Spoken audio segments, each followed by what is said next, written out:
The Cavewalker by Silence is Golden 15. Read by My Lost and Found.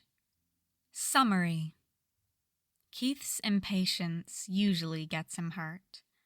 This time, it just so happens to be at the claws of an otherworldly spirit. Oops. This fic is about 7,000 words and one chapter. It is rated mature and graphic depictions of violence. As always, link to the fic is in the description, along with relevant tags if there's anything you want to avoid. Anyway, on with the story. There were a surprising number of caves around the garrison. The cliffs and canyons had been carved out by an ancient river, which, inevitably, created caverns, too. Keith had spent his early childhood exploring the ones within walking distance of his house, both with adult supervision and without, and after leaving the garrison, he must have prowled through dozens of them in search for the Blue Lion. He was no guardian of Earth, but he had more of a passing familiarity with being underground. But this was not a cave. This was a maw. "It looks like a portal to hell," Lance blurted out, with a full-body shudder. Hunk was staring at the entrance in obvious terror. Pidge was trying to put on a brave face, but she was still standing half behind Hunk, with a wary look on her face. Even Shiro seemed a bit perturbed, and Keith couldn't blame any of them. The cave entrance was pitch black, the floor only visible for a few feet before being consumed by the shadows, the stone an old, rusty red color, which reminded Keith, perhaps morbidly, of dried blood. But the freakiest thing wasn't even the cave itself. That honor went to the ruins. Surrounding the entrance in a gentle half-circle was a crumbling wall of dull green rock. When it was intact, it could have reached all the way up to the top of the entrance, if the carved pillars on either side were any indication. And there didn't seem to be a gate or door anywhere in it. "Looks like they were trying to keep something out," said Pidge, sounding half curious and half afraid. "Or keep something in," Hunk squeaked. Allura and Karan didn't seem bothered. The princess looked exasperated, if anything, and Karan was chipper as ever. "You Earthlings," she said with a roll of her eyes. "You're so superstitious." "Almost as much as the Alcrunians themselves," added Karan, adjusting the lapels of his jacket. Everyone else was in their armor, even Allura, but he always insisted on maintaining his aesthetic. "Their culture was steeped in belief in otherworldly spirits haunting them. They had thousands of legends on various creatures, and thousands more telling you how to protect yourself from them. Fascinating, truly." Well, that would explain the symbol carved into the rock wall. A circle, a diamond with rounded edges inside of it, and an upside-down triangle in the center. The top edge was right at the level where the wall was crumbling. A few more inches of decay would see the symbol start to break down. Shiro tilted his head. "Have you been here before?" he asked. "Before the Empire?" "Oh, ancestors, no. The Arcturian civilization died thousands of years before I was even born. I studied them extensively in school, though. Allow me to demonstrate." Allura groaned in a very unregal way as Karan approached one of the pillars, the rest of the paladins tagging along behind. "Karan, please, do we really have time for another translation demonstration?" "Of course we do," Karan answered in a huff. "Now, listen here, paladins." Keith held back a sigh of impatience and studied the wall in front of him. It was only about 10 feet to the top of the symbol, an easy jump with his jetpack. This symbol here, well, it's been a few thousand years, 10,000 in fact, but this mark is the indicator of past tense. You see how it's repeated several times, which essentially means long, long ago. Now, the Octurians wrote from bottom up, so the next hieroglyph is the one above it. That's the symbol for cave, which would be self-explanatory, I hope. Yeah, no. With a single jetpack burst, he got high enough to grab onto the top of the wall. Another burst got him up and almost over, though he paused for a moment, once perched, to take another look around. Even up this close, Keith couldn't see a thing within the cave. His visor lit up, outlining a couple of long stalactites dangling from the ceiling like fangs. But other than that, there was only shadow. He glanced back over his shoulder. Allura was waiting for the others with an annoyed look on her face. It wouldn't be long before she insisted they all get back to work. The others were still crowded around Karan as he squinted at the pillar. This sign here is for movement. Walking, running, flying. You understand. But the symbol is only repeated once, you see, which implies slow movement. Altogether, this sentence, denoted by this horizontal line, read, "Long, long ago, there was one who traveled slowly through the caves." Or, more concisely, long ago, there was a Cavewalker. Keith's skin itched, and without further ado, he pushed off the edge of the wall, using his jetpack to slow his descent to the cave floor. He could still hear the others chatter in his ears as his visor adjusted to the lower light. "I do not like the sound of that," declared Hunk in a shaky voice. "It's so ominous." One of the paladin's mics picked up Karan's answer. "Well, it could also be translated as Cave Strider, or Earth Traveler, or even Hole Stroller, if you really wanted." Lance snickered, but before any of them had to hear whatever terrible joke he'd just thought of, Allura spoke up again. "Paladins, please, we need to be getting back to work. Day cycles don't last forever, and we have much to do." "You can say that again." Keith wandered forward a few steps, still not seeing much besides rock, and more rock. According to their intel, this cave was supposedly a rich source of a certain metal used in Altean steel. The site had been protected before Alfor's day, but Allura decided that their current need was more important, so they'd all piled into Yellow for a day of mining. He really wasn't looking forward to that part, but at least he'd have something to do besides stand around and listen to Karan talk. "The princess is right," Shiro said, much to Keith's relief. "Let's get moving. Hunk, why don't you go get Yellow over here? We're going to have to bring this wall down." 10-4, Hunk answered, and there was a momentary pause.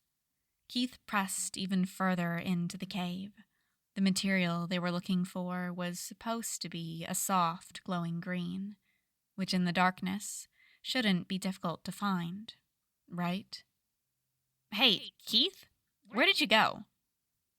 Pidge's voice was ever so slightly staticky, so Keith reluctantly paused in his walk towards the back of the cave room. "I'm already inside, just taking a look around. Don't see any of that glowy metal yet." "Be careful," Shiro said immediately, like a reflex. "Stand clear of the entrance. Hunk is going to be knocking it down in a few minutes." Got it. So far, he hadn't seen anything of note. The shape of the room was changing, narrowing into a single corridor at the back that was about Keith's height and about 10 feet across. When the light from the entrance finally gave out, he switched on the light attached to his helmet and peered down the path. The hallway was just as dark as the rest of the place was, but he could still make out that the floor was slanting downwards, curling in on itself in a tight spiral as it descended even lower beneath the surface. "Pidge, remind me how deep this is supposed to be." Hold on. Let me check. The whole cavern gave a tiny tremor as the yellow lion landed nearby. Dust and clumps of earth rained down from the ceiling, but Keith was too busy listening to Pidge to notice them. Database says about 400 feet down. Lance is getting blue so we can get a sonic map of the cave system. Keith was already heading down the spiraling passage. I'll go scout ahead. That's not strictly necessary, Pidge said, her voice staticking more as he descended. You should probably wait for the map. And listen to Karan ramble about an extinct civilization? No thanks. She laughed a little. Fair enough. Are you clear of the entrance? Yep. All right. Hunk, you're clear. Boom. The stone walls shuddered as the yellow lion slammed into the ruins at the entrance. There was no rain of dirt this time, and just as the second impact rocked through the cave, Keith stepped out from the spiral hall and into another room. This one wasn't large, perhaps the same dimensions as one of their bunks in the castle, both the floor and ceiling crowded with glowing stalactites and stalagmites. 3 more corridors led out of the room. Boom. This one was followed by several more impacts, possibly from the wall as it crumbled. Keith was almost across the room to the corridor directly opposite the first when a staticky cry of alarm sounded in his ears. The words were patchy, and all Keith could make out was, "What? Pillar!" It sounded like thunder rolling overhead, but there was no gradual crescendo to it. The noise was instant and deafening, like a building collapsing on top of him. Keith instinctively hit the dirt, summoning his shield over his head almost as an afterthought, bracing for pain. Despite the ungodly noise, he felt no impacts. The floor beneath him trembled, and the roar of falling rock seemed to go on forever. But by some stroke of luck, nothing fell on him. Eventually, the noise faded out, and the shaking stopped. Keith carefully opened his eyes, having squeezed them shut at some point, and was relieved to find that the room he was in hadn't collapsed around him. The calm staticked and clicked in his ears, only a few words making it through. After a slow breath to calm the surge of adrenaline, Keith stood up and went back towards the spiral corridor, which from where he stood seemed unharmed. Unfortunately, that view didn't tell the full story. Guys, he said into his comms, hoping they could still hear him. We have a problem. Shiro answered immediately, voice only slightly garbled. Keith, are you okay? Ears are ringing, but other than that, yeah. What happened? One of the pillars crumbled, and the whole entrance collapsed. Where are you? Just beneath it, in another room. He stared at the boulders that now filled the spiral corridor. He should probably be grateful that the whole thing hadn't come down on his head, but all he could think about was the next few hours of sitting still, waiting for the others to dig him out. But the way I came is blocked up now. Quiznak!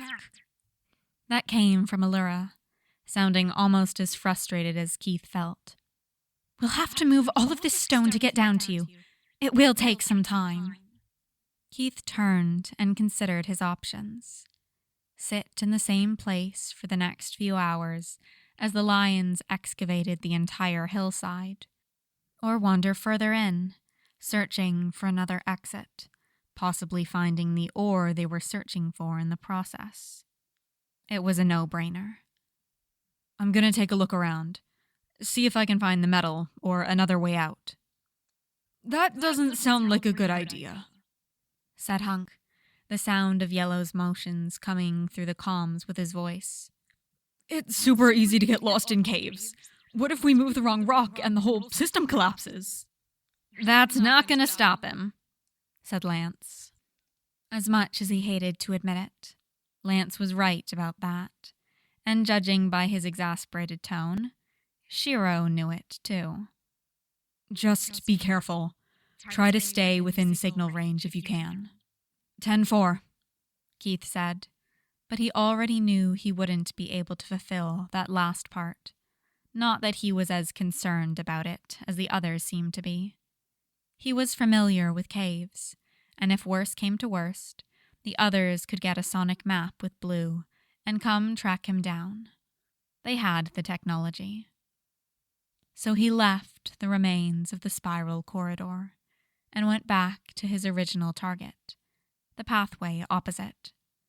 He had to move rather carefully to avoid stepping on all the little stalagmites, but when he got to it, it seemed the effort was wasted. The dark hollow he'd seen as a hallway was actually just a shadow-filled indentation in the wall. He went to the one on the right wall next. This one was slightly deeper than the first, but was still a dead end. On the wall was that symbol again. The circle with the diamond and the triangle. This one was far less ornate than the one on the large wall had been, with shaky lines hastily carved into the rock with something that wasn't meant for the job. Maybe a knife. Keith frowned and activated his mic. Hey, can someone give Karan a mic? The voice from Pidge's helmet was a little impeded by static and a few abrupt cutoffs, but she could still understand. Though what Keith wanted Karan for, she couldn't guess. Yeah, hold on, she said. She pulled her helmet off and set it down on a nearby stump. Hey, Karan, Keith wants to talk to you. Karan left Shiro and Allura where they were supervising Hunk's excavation to join her. If she cranked the volume on the comms all the way up, Karan should be able to hear Keith's voice, and by fiddling with a few settings, she extended the range of the mic too. Okay, he's here. What did you need? I was wondering about the symbol that was on the big wall, Keith explained. I just found another one carved onto a wall down here, too. Do you know what it means? Just a moment, my boy, Karan said before hurrying away, probably to find the wall chunk that had the symbol in question on it. Pidge waited until he was out of earshot, then said, "What is it with you and cave hieroglyphs?" Keith laughed, though the microphone dropped off in the middle of it, and didn't come back until he started talking in words again. This is only the second time I've found any. Yeah, but it's weird that it happened twice. Another laugh, and then Karan returned with a puzzled expression. Well, I studied this symbol, he said into the mic, stroking his mustache thoughtfully. I don't think it's a word or phrase. I believe it's a charm of some sort. The Octurians had many different rituals and amulets to protect themselves from creatures they believed to exist. I've never seen this particular one in any artifacts, but if I had to make a guess, I'd say it's a symbol of protection against something in the cave.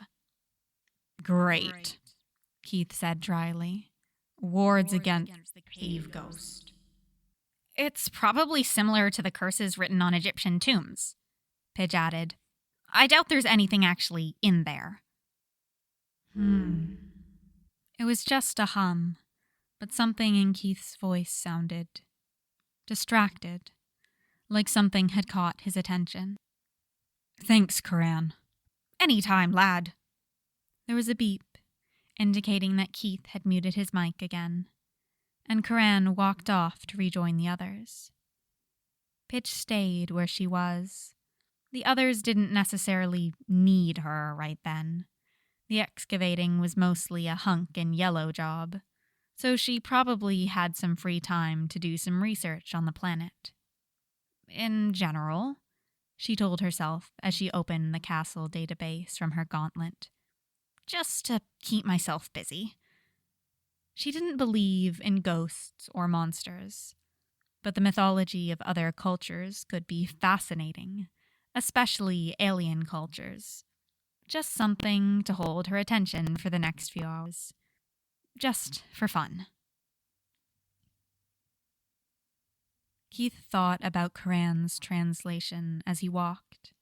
The third corridor had proved more promising than the other two, in that it was an actual corridor that seemed to go somewhere.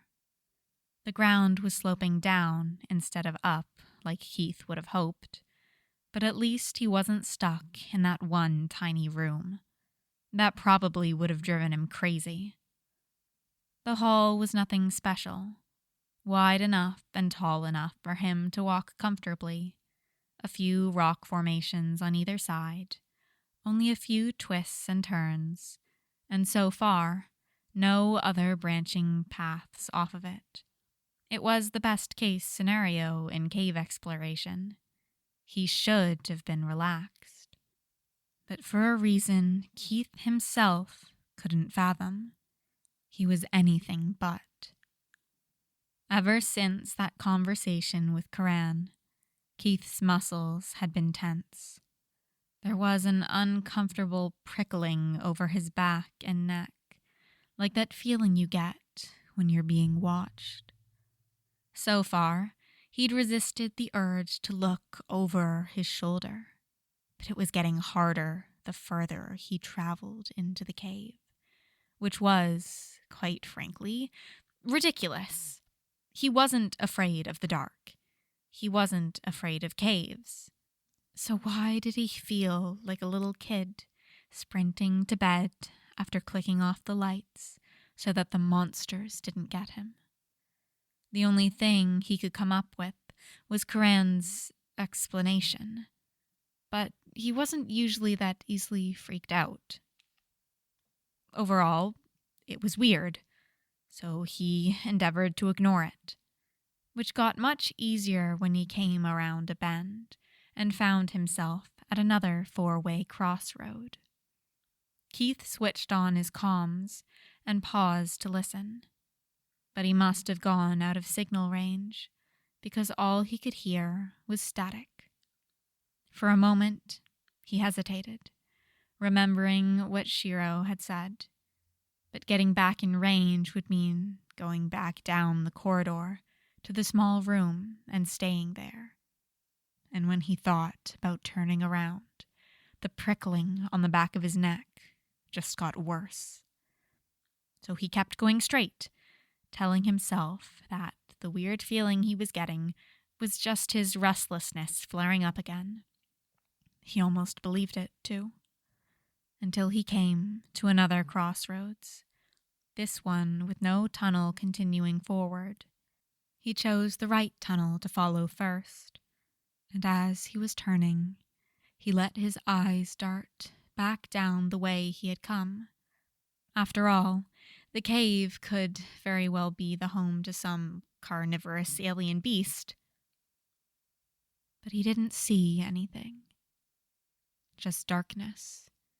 Darkness so deep, it seemed to swallow the beam of his suit light. Keith's stomach twisted, but he forced himself to focus on the tunnel in front of him, not the one behind. The risk of dangerous aliens was a real one, but he hadn't heard or seen any evidence of them yet. And even though he was used to trusting his instincts, that didn't mean he could freak out about nothing.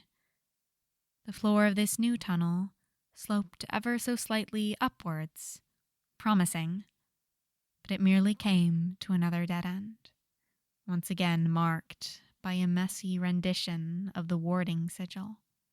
Keith forced himself to turn around without hesitating. Almost immediately, his stomach started doing somersaults, and surrounded by the empty walls, he could hear his breathing beginning to come faster. all at the sight of a dark tunnel that he'd literally just come from. He let out a slow exhale. Come on, Cogain. He whispered aloud, even that deafening, in the ear ringing silence. Keep it together. After another moment of slow breathing, he tried his comms again. Guys, can anyone hear me? For a few seconds, there was just more static. Then, ever so distantly, he picked out the word, "Here?" He gulped and spoke slowly, trying to make himself as understandable as possible. How's it going up there? How far do you think you are? Nothing. There were some garbled noises that could have been words, but also could have not been. After a few seconds of frustrated listening, Keith turned the comms off again. He would have to get higher to get a good signal, it seemed, which meant more exploring. The idea of going back the way he came was dismissed almost before he processed it, which meant going back down this tunnel so that he could get to the left one. Cold sweat rolled down his spine, and Keith shook himself. It was just a corridor. There was nothing there. Christ! Pressing his lips into a thin line, he took a step. Then another. Some of the anxiety eased as he started moving forward again. But the watched feeling didn't leave or even change. It still felt like eyes boring into his back, like the darkness itself was gathering, hovering behind him. But Keith refused to lend it credence. He wasn't scared. He was fine, goddammit. With that thought to bolster him, Keith traveled further into the cave. Do you think Keith's all right? Surprisingly enough, it was Allura who asked the question. Despite all of the static and glitching from the radio, the tinge of anxiety in Keith's voice during their last conversation was obvious enough that even she noticed it, which meant that Shiro definitely noticed it too. To be fair, Shiro had been concerned about this situation from the get-go. "He'll be fine," said Lance, with a dismissive gesture. "He's probably just playing a prank on us, trying to get us riled up for nothing." "No," said Pidge, rolling her eyes. "That's what you'd do." "Yep, and?" Shiro sighed and stepped into the conversation. If there's anything dangerous down there, Keith can handle himself. All we can do is keep digging and hope we get down there soon. It would probably be faster with more lions. Hunk chimed in over the comms. I know I'm supposed to be the Earth one, but the others can still, shift rocks and stuff, right? Shiro nodded to himself as he answered. Yeah, that's a good idea. Lance? Lance groaned, already knowing what was coming. Shiro pressed on regardless. Why don't you hop in Blue and start helping out? If it's still taking too long, one of you can fly me and Pidge back to the castle to get Green and Black. Lance obeyed the order, but grumbled to himself the whole way. Something about having to clean up Keith's messes. Shiro was tempted to roll his eyes like Pidge, but he was the leader. He had to be more composed than that. "Number 2. Shiro turned to find Karen standing behind him. He'd spent the last Vagra or so staring at the remnants of the 2 crumbled pillars, trying to translate more of the hieroglyphs.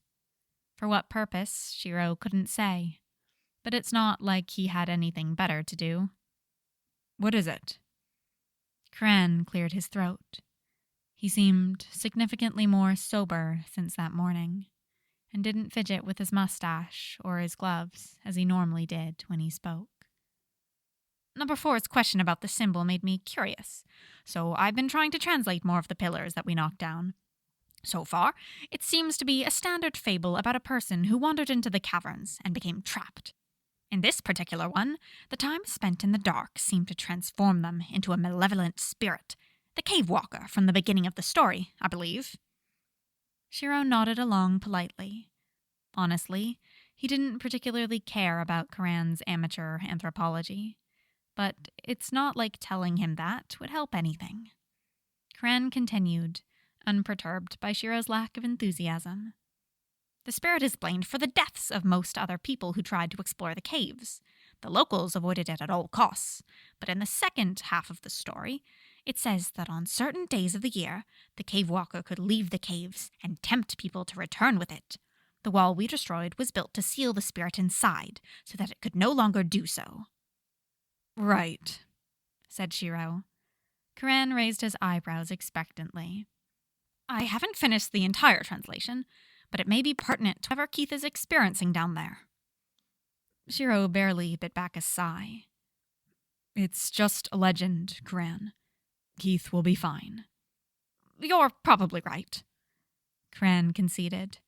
But it's worth remembering that to most of the universe, Voltron is just a legend too. He gave Shiro a meaningful look, and then turned and ambled back over to the remains of the pillars. This time, Shiro let out the sigh. This whole thing was stressful enough. He didn't need to be worrying about ghosts and monsters, too. Maybe he would go back to the castle for Black, after all. The left corridor went on for a long time. Periodically, Keith would turn on his comms to test, but every time they were just as unstable as before, so he'd turn them off again and keep walking. The prickling on his back hadn't faded. If anything, it had gotten worse, and Keith was practically vibrating with pent-up adrenaline that he refused to let out. If he started acting like a scared little kid, he'd never live it down. So he kept his hands clenched into fists to stop the shaking, and pushed ever forwards. He had no idea how long he'd been down here. Long enough for him to get worryingly thirsty, but just with all the other weird sensations, Keith tried his best to ignore it. He shouldn't waste his energy worrying about something like that, when surely the others would be finished digging him out any minute. He just had to keep going.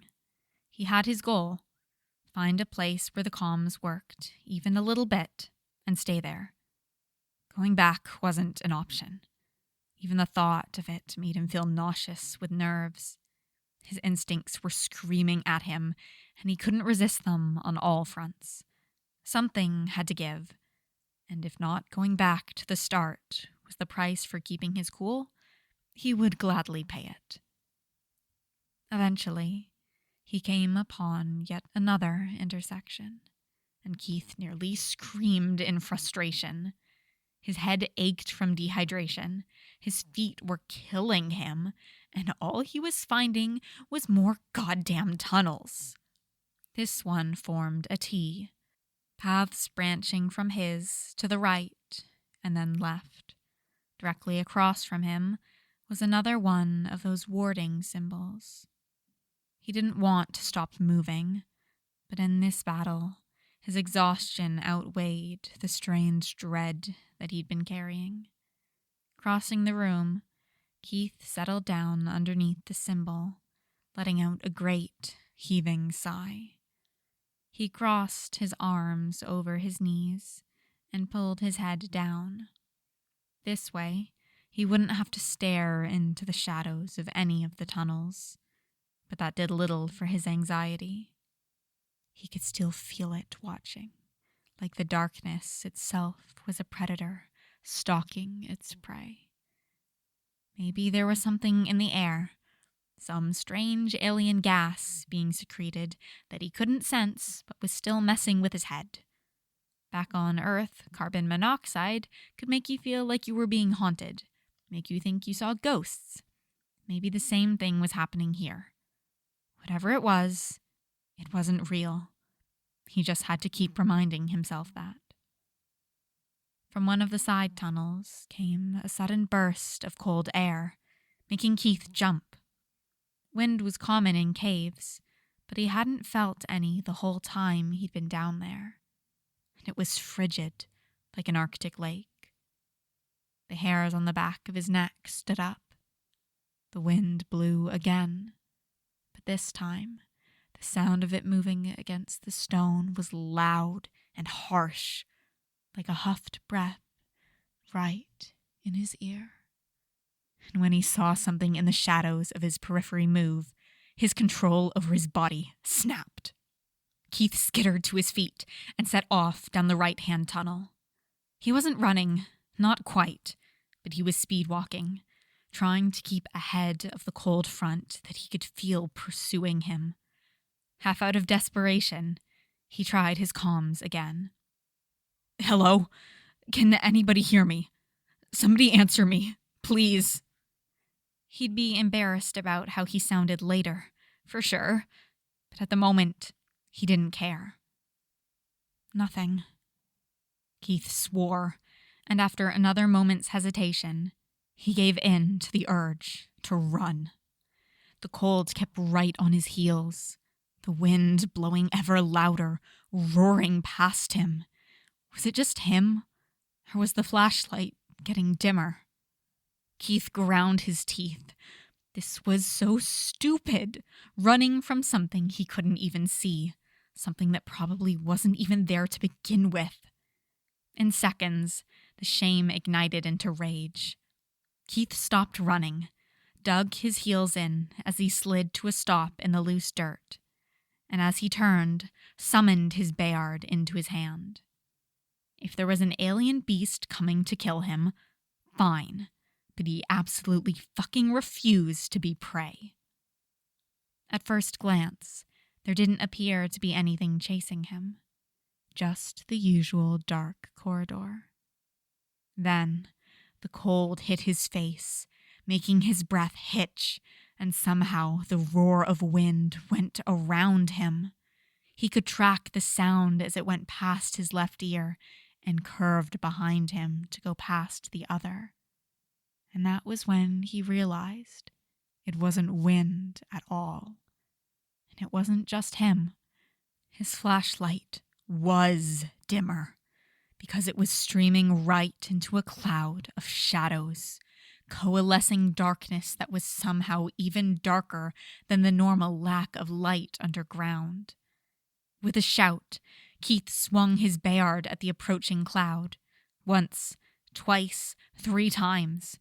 But it never made contact with anything, and the cold was wrapping around him, burning his skin with its intensity.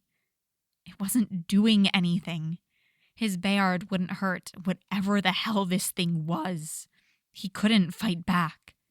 And Keith felt sick. With no other option, he spun on his heel and took off running again. "Did you guys hear that?" Lance sounded unnerved, and Shiro couldn't blame him.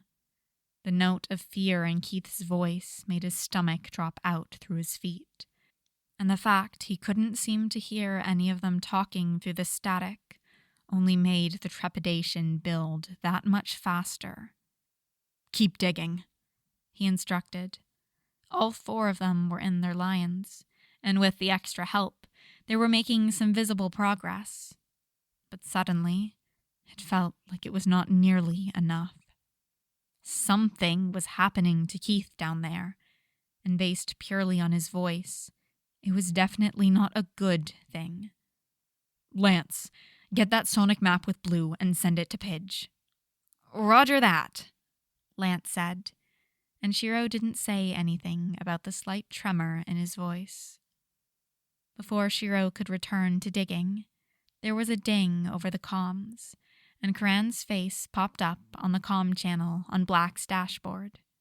Judging by the grim look on his face, it wasn't good news. "I finished translating the second pillar," he said, "and it seems the Octorians didn't just leave this Cavewalker creature to its own devices. They used it as a method of execution, sending their worst criminals below to be, in their words, devoured. Shiro's blood ran cold. Maybe whatever was going on with Keith had nothing to do with the legend. Nothing supernatural at all. But hell, the evil space emperor had an evil space witch who threw lightning with her hands. Anything was possible. According to some other carvings I found in the rubble, it seemed some of the condemned tried to save themselves by drawing that warding symbol on the walls. But at a smaller size, it doesn't nearly last as long. And the records confirm that, at least at the time of their civilization, there were no other exits in the cavern system. Well, shit. Shit! Pidge hissed out. This cannot be happening. Ghosts are not real. Ghosts or not, Shiro said, clenching his hands tighter around Black's controls. We need to get Keith out of there. I'm gonna do the sonic now, said Lance. Then we'll know how much farther we need to get before we hit the caves. Good. Get it done. Shiro turned his attention back to the digging with renewed energy. He hoped they weren't too late. Keith ran for as long as he could. Eventually, the pain in his sides and legs and lungs forced him to stop and crumble to his knees, doubling over as he struggled to suck in enough air to fuel the light-speed pace of his heart. The darkness and cold was further behind him now. Further behind, but not gone. He could still feel it coming, hunting, and it was still coming fast. Keith cast a frantic gaze around him as the dread welled even higher in his chest. He had no idea where he was anymore, but it didn't matter. There was one of those symbols on the wall ahead of him, the one Karan said was for protection. Maybe it still worked. After dragging himself to his feet, Keith staggered over to the wall and slid back down into a kneel. The symbol was right at eye level, like the person who had carved it was in the same position he was. The thing, whatever it was getting closer. The roar was beginning to build again, coming down the corridor at him like a train whistle. He ran his fingers over the symbol again and again, trying to figure out how to tell if it would help him or not. It took 30 bone-chilling seconds before he realized that it hadn't been completed. The circle hadn't been joined at the top, like the carver had given up right at the very end. Probably not given up, Keith thought somewhat hysterically as he fumbled for his knife. He wasn't the first to be hunted by the Cavewalker. It was almost on top of him again. Jamming the point of the knife into the carving, Keith slammed his full weight against the hilt until the last chunk of stone broke free. Instantly, the sigil began to glow green, and barely a few feet behind him, the creature roared in rage. Keith collapsed against the wall, chest heaving. The cloud of black hovered in the air, rippling in agitation. But it didn't repeat its howl, and after a few seconds, it began to dissipate. He wasn't stupid enough to think it would be gone forever, but he didn't need it to be. He just had to hold out until the others came. Jesus, that had to be what it was, right? The Cavewalker? Even if it wasn't, what did it matter? So long as the ward kept him safe. It didn't matter what the damn thing was called. Keith's throat burned. His sides burned. His eyes burned. Everything burned. The adrenaline scorching through his veins was beginning to subside. And as it did, it left lead behind. His eyelids sagged. He wanted to rest, just for a few minutes, just a little reprieve. But he knew he couldn't. He had to keep up his guard, just in case. Despite his resolve, he must have fallen asleep for a few minutes. 1 second, Things were calm, the green glow of the sigil a soothing contrast to the white of his flashlight.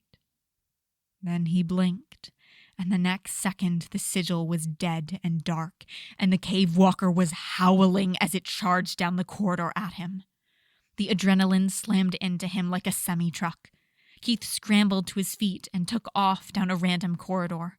Not knowing or caring which one it was or where he was going, he just had to get away. Before, it had seemed like he was able to outrun it. But it was pissed this time, and it kept right on his heels no matter how hard Keith pushed himself. He felt the first brush of the cold as he swung around a corner, and as he ran, it spread, crawling with just the slightest pressure to accompany the pain. Keith kept running. He charged through another large room, did a hairpin turn into a hallway to the right, danced between dozens of little stalagmites, and still the cold grew, the howls of the creature drowning out even the sound of his blood rushing in his ears. No, no, no! It was a waste of breath to speak, and he was rapidly running out. The cold was stealing the air from his lungs. Within seconds, he was gasping, and the halls he ran through just kept getting darker. Was it his flashlight or his vision? He couldn't tell. All he knew was that he couldn't breathe, couldn't see. And purely on reflex, he yanked his helmet off his head and cast it aside. It didn't help. There was no air, no matter how hard he tried to breathe it in. And the darkness was so complete that he didn't realize he'd been running down a dead end until he slammed into the wall. Keith fell to the floor, dazed and confused. He could feel where the floor became the wall against his back, and the force and the malice of the Cavewalker as it descended on him. But everything else was lost to fear. He had no idea what the thing was going to do to him, and yet he was still surprised when it stabbed him right through the gut. If he'd had the air, he would have screamed at the sudden burst of pain, but all he could do was gasp like a fish out of water, and in the back of his mind, feel grateful. Wait, blood? The Cavewalker settled over his body. He could feel its weight as the chill invaded, pressing even more deeply into him. But there was nothing about it that was physical enough to keep him from raising a hand and smearing his fingers through the blood. It might not work. He was going to be doing it blind and backwards, groping in the dark while this thing consumed him. And the blood might smear too much for the sigil to work, but he had to try. The ground he lay on shifted. Keith barely noticed, focused as he was on his bloody finger painting and the pain of being eaten alive. Then he died. He must have. It was the only thing that could explain the blinding white light that filled the tunnel, or the strange roar he heard that answered the Cavewalker's howl, or the painful way it tore itself out of his body. The sudden light wasn't any easier to see in than the darkness. In his last moments of consciousness, he assumed the blurry figures coming towards him were agents of whatever afterlife he was slated for. Keith let the light take him. It took 3 days for the pod to fix all the damage from the creature in the cave. Shiro haunted the infirmary that entire time, trying and failing to quash the guilt. He knew it wasn't his fault. The others had reminded him over and over again. Keith went in there on his own. He decided to go wandering. There was nothing you could have done to stop him. But it didn't help. Their words couldn't erase the image of Keith laying bloody and unconscious, one arm still stretched above his head as he tried to scrawl the warding sigil in blood. When he was finally healed, Kren didn't want to let him out of the pod normally. He lost consciousness in the middle of a very traumatic event, he said to them all when they gathered to Keith's release. We need to be gentle. That was how Shiro found himself as the only person in the room, sitting next to a cot and waiting for the sedative Keith had been given to wear off. It wasn't the first time Keith had been injured, and it certainly wouldn't be the last. But Shiro would never get used to seeing his face so still, like it had been in the cave. Keith woke gradually, first with small movements, a few mumbled noises, a moment or two of open eyes before they closed again. Hey, he said, but not quickly enough to stop Keith from trying to bolt out of the bed. Luckily, Keith was still groggy from the sedative, so it wasn't too difficult to grab his arms and pull him back down. Hey, it's okay. It's just me. Keith struggled for a few seconds more before realizing who was holding him. He blinked fast, like he couldn't quite believe it, slumped in relief, only for his eyes to blow wide with panic again. Where is it? He choked out, trying to scramble upright against Shiro's hold. Where is it? Where did it go? Hey, no. Shiro moved from his chair to the cot, making it easier for him to gather Keith up and hold him against his chest. Keith, listen. Just listen to me. It's gone. It's over now. You're okay. You're safe. Keith's eyes flickered around. Then, softly, I'm alive? For some reason, that made Shiro chuckle. Just a little.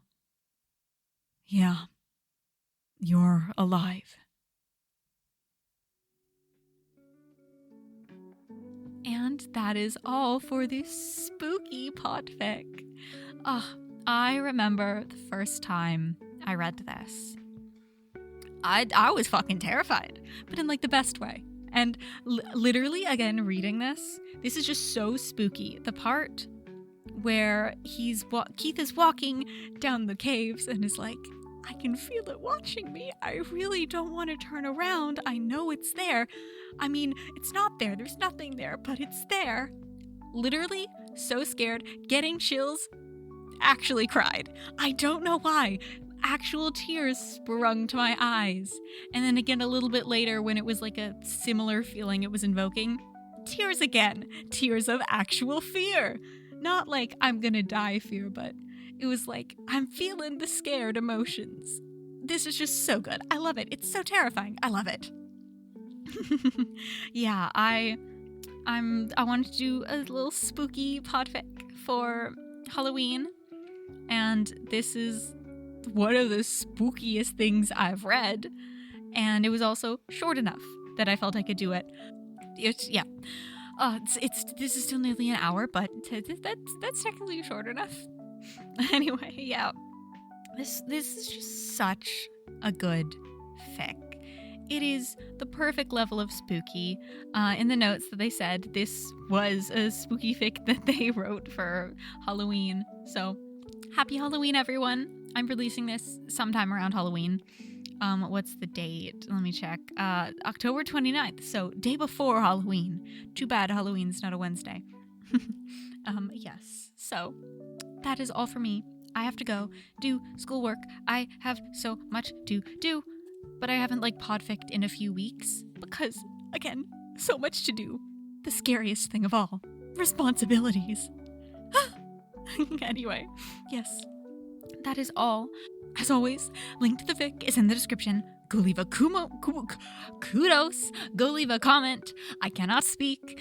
I'm gonna stop talking soon. Anyway, we'll see you guys next time. Bye.